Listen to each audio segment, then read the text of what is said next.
السلام علیکم ورحمۃ اللہ وبرکاتہ۔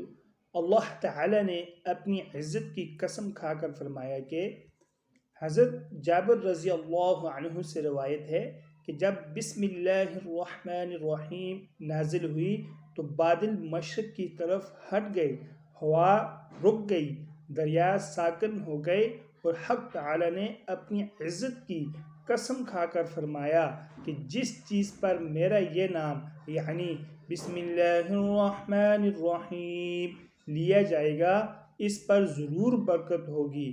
ہر کام سے پہلے لازمی بسم اللہ الرحمن الرحیم پڑھنے کا اہتمام فرمائیں، انشاءاللہ العزیز ہر چیز میں برکت ہوگی۔ ایسی مزید اچھی ویڈیوز کے لیے چینل کو لازمی سبسکرائب کریں۔ جزاکم اللہ احسن الجزاء۔ طالب دعا قاری محمد آصف۔